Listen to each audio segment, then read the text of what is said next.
কঠিন হয়ে পড়ছে শান্তি রক্ষা, সদস্যদের দক্ষতা বাড়াতে কাজ করছে বাংলাদেশ। নারী শান্তিরক্ষী পাঠাতে শেখ হাসিনাকে জাতিসংঘ মহাসচিবের অনুরোধ। প্রত্যেকেই আমাদের শান্তিরক্ষীদের ভূয়সী প্রশংসা করেন। জাতিসংঘের সেক্রেটারি জেনারেল নিজেই আমাকে এটা বলেছেন যে আমরা যেন আরও বেশি করে নারী শান্তিরক্ষী প্রেরণ করি। আমরা শান্তির কথা বলি কিন্তু সংঘাতে লিপ্ত হই কেন? আন্তর্জাতিক শান্তিরক্ষী দিবসে বাংলাদেশের বিরুদ্ধে একশোর যুক্তরাষ্ট্র ও বিএনপিপন্থী প্রবাসীদের। সেনাবাহিনীর সুনাম ক্ষুণ্ণ করতে আন্তর্জাতিক গণমাধ্যমকে ব্যবহার করছে একটি মহল, মন্তব্য তথ্য প্রতিমন্ত্রীর।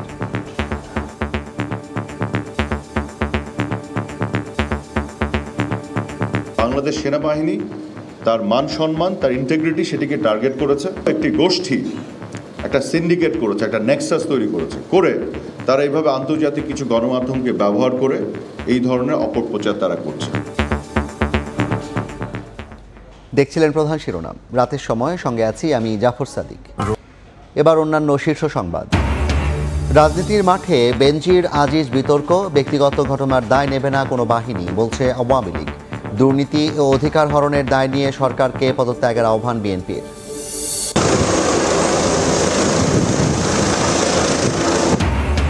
ক্ষতিগ্রস্ত এলাকায় গিয়েও যেন গেলেন না প্রতিমন্ত্রী। কলেজ মাঠে নেমে নামমাত্র ত্রাণ দিয়ে উড়ে গেলেন হেলিকপ্টারে। সুন্দরবনের বাঁকে বাঁকে ঘূর্ণিঝড় রেমালের ক্ষত। ঢাকা, চট্টগ্রাম, সিলেট সহ দেশের বিভিন্ন স্থানে মৃদু ভূকম্পন অনুভূত। উৎপত্তিস্থল মিয়ানমারের উত্তর পশ্চিমাঞ্চল। মাত্রা ছিল 5.4। এবং 87 উপজেলায় ভোট গণনা শেষে আসছে ফলাফল।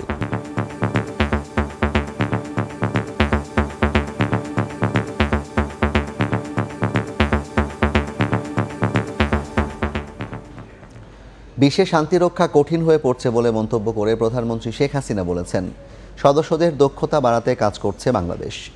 সকালে আন্তর্জাতিক শান্তিরক্ষী দিবসের অনুষ্ঠানে তিনি বলেন, বাংলাদেশ থেকে নারী শান্তিরক্ষী পাঠাতে অনুরোধ জানিয়েছেন জাতিসংঘ মহাসচিব।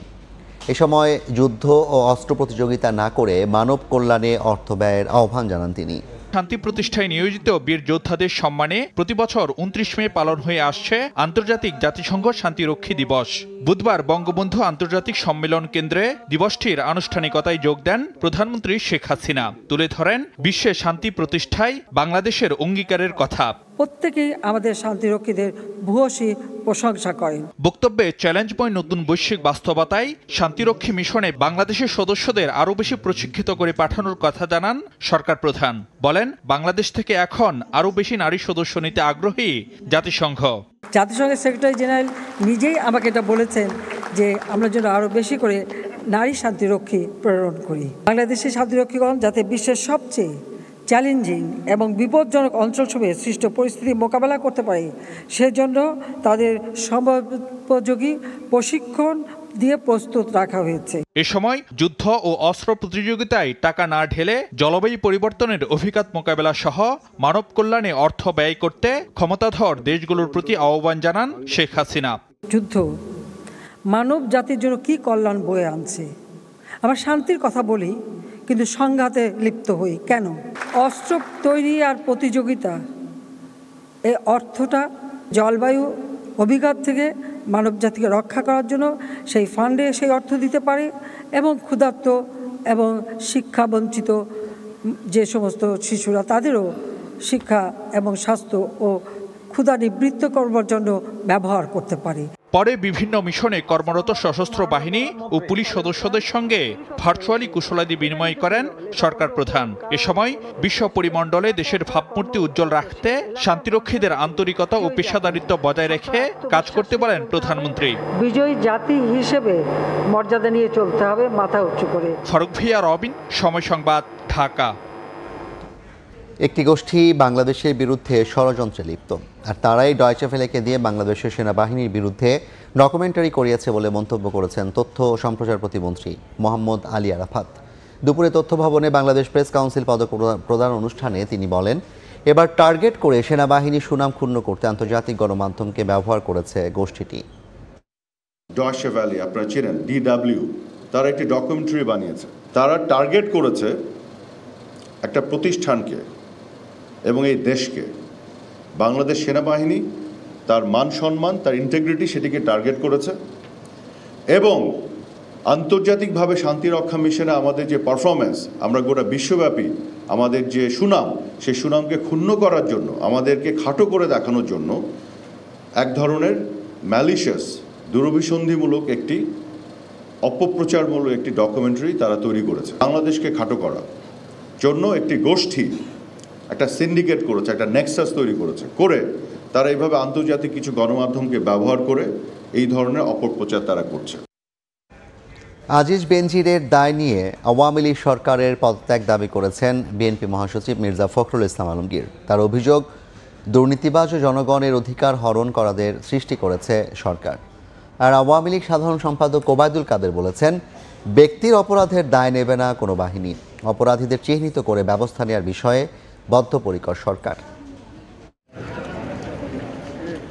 দুর্নীতি ও জনগণের অধিকার হরণের অভিযোগে সাবেক সেনাপ্রধান আজিজ আহমেদের বিরুদ্ধে মার্কিন নিষেধাজ্ঞা আর সাবেক আইজিপি বেনজির আহমেদের দুর্নীতির অনুসন্ধানে তদন্ত শুরু করেছে দুদক। এ নিয়ে রাজনীতির মাঠেও চলছে বিতর্ক। ক্ষমতাসীন দল আর বিরোধী দলের পাল্টাপাল্টি অভিযোগ আর সমালোচনায় উত্তাপ ছড়াচ্ছে রাজনৈতিক অঙ্গনে। রাজধানীর ইঞ্জিনিয়ারিং ইনস্টিটিউশন মিলনায়তনে বিএনপির প্রতিষ্ঠাতা জিয়াউর রহমানের ৪৩তম মৃত্যুবার্ষিকীর আলোচনা সভায় যোগ দেন দলটির শীর্ষ নেতারা। এ সময় মহাসচিব মির্জা ফখরুল দাবি করেন, আজিজ বেনজির সরকারের সৃষ্টি, তাদের অপরাধের দায় নিয়ে সরকারকে পদত্যাগের আহ্বান জানান তিনি। সাবেক পুলিশ প্রধান আমেরিকান স্যাংশন পাওয়ার পরও তাকে আইজি বানিয়েছেন। একইভাবে যে সাবেক সেনা প্রধান, তাকে স্যাংশন দেওয়া হয়েছে একটা মাত্র কারণে, যে সে বাংলাদেশের লুট করেছে, চুরি করেছে এবং নির্বাচনে বাধা সৃষ্টি হয়ে দাঁড়িয়েছে।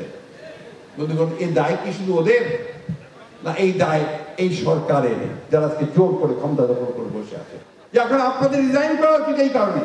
এদিকে ধানমন্ডিতে দলীয় সভানেত্রীর কার্যালয়ে সংবাদ সম্মেলন করেন আওয়ামী লীগ সাধারণ সম্পাদক ওবায়দুল কাদের। এ সময় তিনি বলেন, ব্যক্তির অপরাধের দায় নেবে না কোনো বাহিনী, দুর্নীতির বিরুদ্ধে সরকার জিরো টলারেন্স নীতিতে বিশ্বাসী বলেই অভিযুক্তদের বিষয়ে তদন্ত করছে দুদক।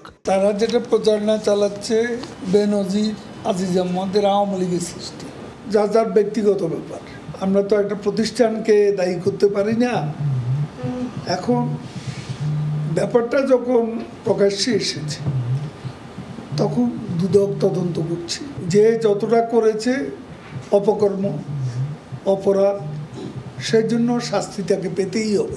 বিএনপির আমলে তাদের সৃষ্টি করা দুর্নীতিবাজদের বিরুদ্ধে ব্যবস্থা না নিলেও আওয়ামী লীগ এ বিষয়ে কঠোর বলে দাবি করেন সম্পাদক ওবায়দুল কাদের। আহমেদ সালেহীন, সময় সংবাদ, ঢাকা। রেমালে ক্ষতিগ্রস্ত এলাকায় না গিয়েই খুলনার কয়রা থেকে ফিরলেন প্রতিমন্ত্রী।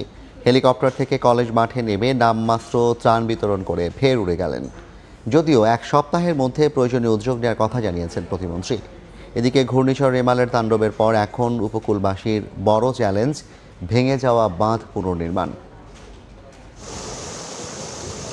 খুলনার কয়রা উপজেলার দশালী গ্রামের দুর্বল বেড়িবাঁধ ভেঙে তলিয়ে যায় গ্রামের পর গ্রাম। একই অবস্থা উপজেলার আরও কয়েকটি স্থানে, এতে বিপাকে শত শত পরিবার। আমরা ৫-৭০০ জন লোক এখানে কাজ করেছি। কাজ করার পরে জোয়ারের প্রভাব হয়ে গেছে, বেশি বেড়ে গেছে, যার ফলে আমরা আর বাচ্চাটিকে রাখতে পারলাম না। মা বোনেরা কিভাবে রাস্তাঘাটে বেরিয়ে আছে, আমরা মাননীয় প্রধানমন্ত্রীর কাছে আমরা ভেড়িবাদ চাই।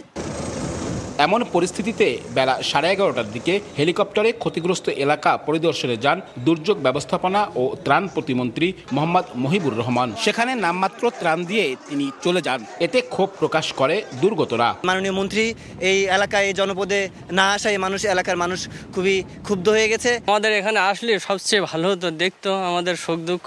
ঘরে চাউল না দিলেও, খাবার না দিলেও অন্তত রাস্তাঘাটগুলো আমরা এইটাই চাই। তবে ত্রাণ বিতরণ শেষে প্রতিমন্ত্রী আশ্বাস দেন, দুর্ভোগ লাঘবে আগামী এক সপ্তাহের মধ্যে প্রয়োজনীয় উদ্যোগ নেওয়া হবে। এই সপ্তাহের মধ্যে আমরা ক্ষতির সমস্ত রিপোর্ট মাননীয় প্রধানমন্ত্রীর সাথে রিপোর্ট পেশ করব এবং আগামী সপ্তাহ থেকে আমাদের কার্যক্রম শুরু হবে। ঘূর্ণিঝড় রেমালে খুলনার কয়রা, পাইকগাছা ও দাকব উপজেলায় অন্তত 20টি স্থানে বেড়িবাঁধ ভেঙে গেছে, তলিয়ে গেছে 9,000-এরও বেশি চিংড়ি ঘের।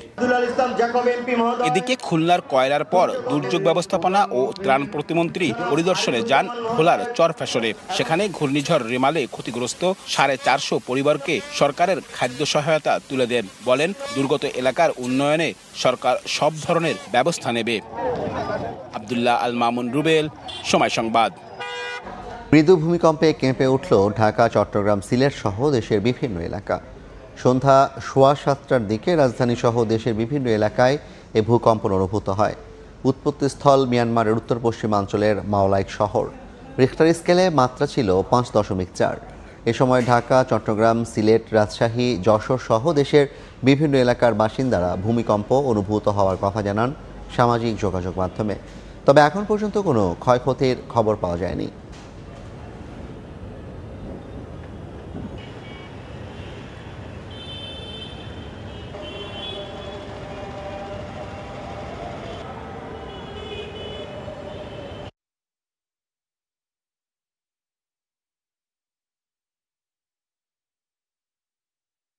তৃতীয় ধাপে 87টি উপজেলায় ভোট গ্রহণ শেষে আসতে শুরু করেছে ফলাফল। এ দফায়ও এগিয়ে আওয়ামী লীগ সমর্থকরা। রাত 8টার পর থেকে আসতে শুরু করে ফল। এরই মধ্যে বেশ কয়েকটি উপজেলায় জয়ী প্রার্থীর নাম ঘোষণা করেছেন রিটার্নিং কর্মকর্তা। বিজয়ী হওয়ার খবরে উল্লাস প্রকাশ করেন নেতাকর্মীরা। কোথাও কোথাও মিছিলও বের করেন তারা। জয়ী প্রার্থী তাদের প্রতিশ্রুতি অনুযায়ী এলাকার উন্নয়নে কাজ করবেন বলে আশা করেন ভোটাররা। এর আগে সকাল 8টা থেকে বিকেল 4টা পর্যন্ত ভোট গ্রহণ শেষে শুরু হয় গণনা। এবার 87টির মধ্যে 16টি উপজেলায় ইভিএম এবং বাকি উপজেলাগুলোতে ব্যালট পেপারে হয় ভোট।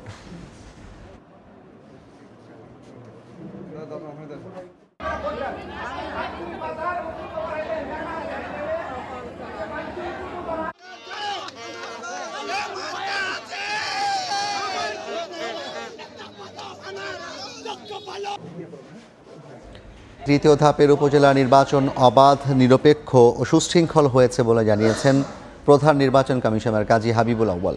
বিকেলে নির্বাচন ভবনে সংবাদ সম্মেলনে সিইসি বলেন, এ দফায় ভোট পড়েছে 35%। প্রশাসন, পুলিশ, আইন শৃঙ্খলা রক্ষাকারী বাহিনী অত্যন্ত তৎপর ছিলেন। তারা তাদের সক্ষমতা প্রদর্শন করতে পেরেছেন। প্রায় বলতে গেলে 2-4টি অনভিপ্রেত ঘটনা ছাড়া সাধারণভাবে নির্বাচন যথেষ্ট শান্তিপূর্ণভাবে হয়েছে। আমরা এ যাবৎ যে উপস্থিতির যে তথ্য পেয়েছি সেটা আমাদের পর্যালোচনায় এটা 35+ হতে পারে। 35+, বেশি হতে পারে, কমও হতে পারে। 35+, কারণ নিশ্চিত করে বলতে আরও হয়তো 20-25 ঘন্টা সময় লেগে যেতে পারে। বেসরকারি একটি ব্যাংক টিকিটের টাকা আটকে রাখায় হজ পালন নিয়ে অনিশ্চয়তা তৈরি হয়েছে 682 জন হজ যাত্রীর। 2 দফায় লিখিত নির্দেশনা দিয়েও সমাধান পায়নি ধর্ম মন্ত্রণালয়। এরপরও মন্ত্রী বলছেন, অবিলম্বে সমস্যার সমাধান হবে। নিজামুদ্দিনের ছবিতে আতিকুর রহমান তমালের রিপোর্ট। সামর্থ্যবান মুসলমানের অত্যাবশ্যকীয় ইবাদত হজ। বাংলাদেশ থেকে এবার হজে যাচ্ছেন 85,000-এর বেশি মুসল্লি। এখন পর্যন্ত হজযাত্রা নিয়ে বড় কোনো অভিযোগ পাওয়া না গেলেও 682 জনের হজযাত্রা নিয়ে তৈরি হয়েছে অনিশ্চয়তা। বেসরকারি একটি ব্যাংক হাজিদের টাকা আটকে রাখায় এই সমস্যার সৃষ্টি হয়েছে। ধর্ম মন্ত্রণালয় থেকে 2 দফা টাকা ছাড় করতে লিখিত নির্দেশ দেওয়ার পরও অর্থ ছাড় করেনি প্রিমিয়ার ব্যাংক। জানা গেছে, আকবর হজ গ্রুপ এবং নর্থ বেঙ্গল হজ ট্যুরস নামের 2টি এজেন্সির গাফিলতির কারণেই তৈরি হয়েছে এই সংকট। আকবর গ্রুপের হাতে ছিল 428 জন হজযাত্রী, আর বাকিরা নর্থ বেঙ্গল ট্যুরসের হাতে। সব মিলিয়ে হজযাত্রীদের উড়োজাহাজের টিকিট বাবদ 13,28 লাখ টাকা প্রিমিয়ার ব্যাংকে জমা আছে। নিয়ম অনুযায়ী সেই টাকা দিয়ে টিকিট হবার কথা ছিল অনেক আগেই, কিন্তু ব্যাংকের তরফে অর্থ ছাড় না করায় সেটি ঝুলে আছে। ধর্ম মন্ত্রণালয়ের 2 দফা চিঠির কোনো উত্তর দেয়নি ব্যাংকটি। মঙ্গলবার বিকেলে পল্টনে আকবর হজ গ্রুপের মূল অফিসে যায় সময় সংবাদ। ক্যামেরায় কথা না বললেও কর্মকর্তারা জানিয়েছেন, আকবর গ্রুপের কাছে প্রিমিয়ার ব্যাংকের মোটা অঙ্কের টাকা ঋণ আছে। সেই টাকা শোধ না করায় হয়তো হাজিদের টাকা আটকে দিয়েছে ব্যাংকটি। ব্যাংক আমাদের কাছে পায় কিছু, কিন্তু তাদের সাথে আমি সংখ্যাটা বলতে পারবো না। আচ্ছা, মানে সেই টাকাটা এটা আমাদের বসে দেবে না। হ্যাঁ, ওরাটাই নিচ্ছে এরা। হ্যাঁ, আচ্ছা, কিন্তু ওরা তো বসের সাথে কথা বলতে কমপ্লিট যে ছেড়ে দেবে এরকম একটা কিন্তু দেওয়ার পরও ওরা এখন দিচ্ছে না। অবশ্য ধর্মমন্ত্রীর আশা, অবিলম্বে সমস্যার সমাধান হবে। সবকিছু সমাধান হয়েছে ইনশাল্লাহ, টেনশন করার কোনো কারণ নেই। একদম সবকিছুই কমপ্লিট, আমাদের কোনো কিছুতে কোনো সমস্যা নেই। সকল ভিসা সম্পন্ন হয়েছে, আর কি সকল ভিসা সম্পন্ন হয়ে গেলে আর কোনো কিছু বাকি থাকে না। সমস্যার কথা স্বীকার করে আশ্বাসবাণী শুনিয়েছেন হাবের সভাপতিও। এর সংখ্যা থাকার কোনো কারণ নেই। এটা একটা রাষ্ট্রীয় আইন, আর ব্যাংকগুলি রাষ্ট্রীয় আইন, বাংলাদেশ ব্যাংকের যে নিয়ম অনুসারে চলে। তো এটা নিয়ে আমার মনে হয় ব্যর্থ হওয়ার কোনো সুযোগ নেই। 9 মে শুরু হয়েছে এবছরের প্রথম হজ ফ্লাইট। হজ যাত্রার শেষ ফ্লাইট আগামী 12 জুন। হাতিকুর রহমান তামাল, সময় সংবাদ, ঢাকা। জিডিপির উচ্চ প্রবৃদ্ধি অর্জনে কর্মপরিকল্পনা সাজানো হলেও দেশে সেভাবে বাড়ছে না কর্মসংস্থানের সুযোগ, কমছে না বেকারত্বের চাপও। বরং গত 1 বছরে দেশে বেকারের সংখ্যা বেড়েছে 1.25 লাখ। এ অবস্থায় আসন্ন বাজেটে বেসরকারি খাতে বিনিয়োগ বাড়ানোর তাগিদ দিচ্ছেন ব্যবসায়ী নেতারা। জিন্নাতারা যশোয়ার রিপোর্ট। কাজের সন্ধানে শহরমুখী মানুষের ঢল পরিচিত এক দৃশ্য বাংলাদেশে। উন্নয়নের তৃপ্তির ঢেকুর তোলার পাশে গলার কাঁটা হিসেবে আটকে আছে যে কটি সমস্যা, তার একটি বেকারত্ব। বিবিএস এর সবশেষ জরিপের তথ্য, দেশে মোট শ্রমশক্তির আওতায় থাকা 7,37,50,000-এর মধ্যে বেকার রয়েছে 25,90,000 নারী পুরুষ। হিসেব বলছে কাজের সন্ধানে থাকা এসব মানুষের সংখ্যা বছর ঘুরতে বেড়েছে 1,20,000। অনেক বেকার ছেলে মেয়ে আছে, ক্যাম্পাসের দিকে তাকালেই সেটা বোঝা যায়। বেকারত্ব সমস্যা যাতে আরো সমাধান হয়।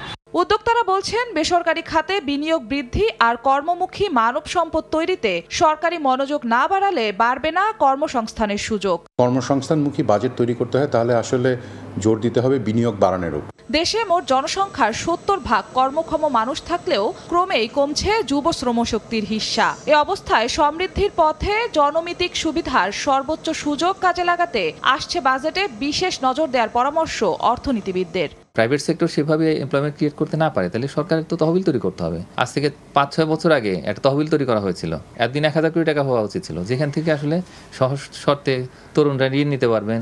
বেকারত্ব দূরীকরণে আনুষ্ঠানিক খাতের কর্মসংস্থান সৃষ্টির পাশাপাশি এসএমই উদ্যোগ বৃদ্ধির জন্য বাজেটে পথ নকশা থাকা দরকার বলে মনে করেন বিশেষজ্ঞরা। জিন্নাতারা যশোয়া, সময় সংবাদ, ঢাকা।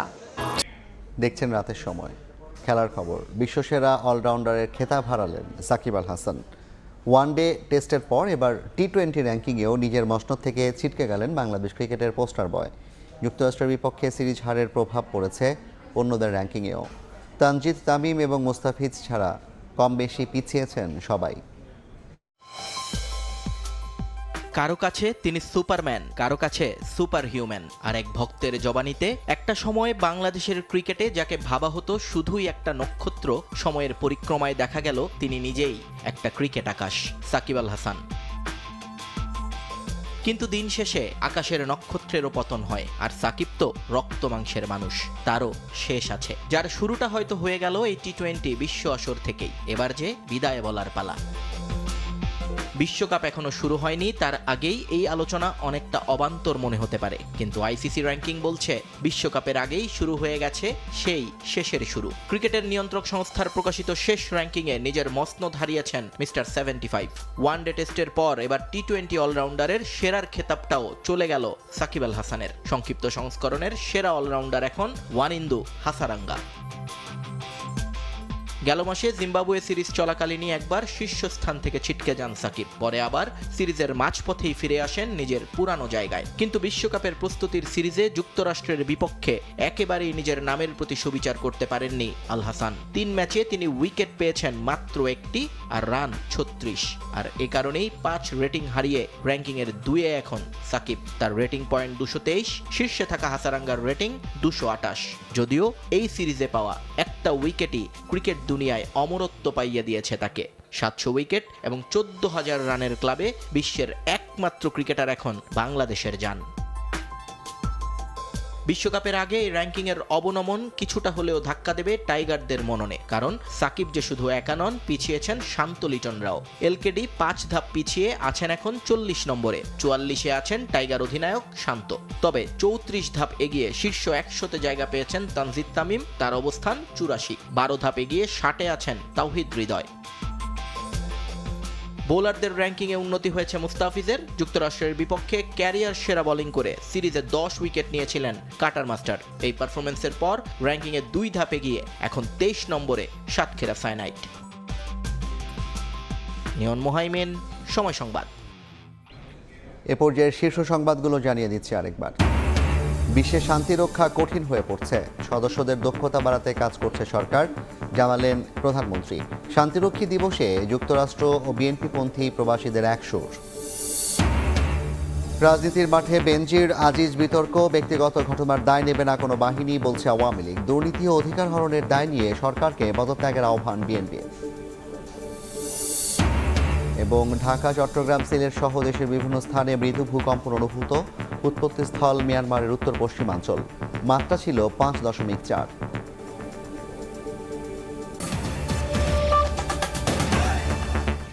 এই ছিল রাতের সময়। এরপর দেখবেন সম্পাদকীয়। সঙ্গে থাকুন সময়।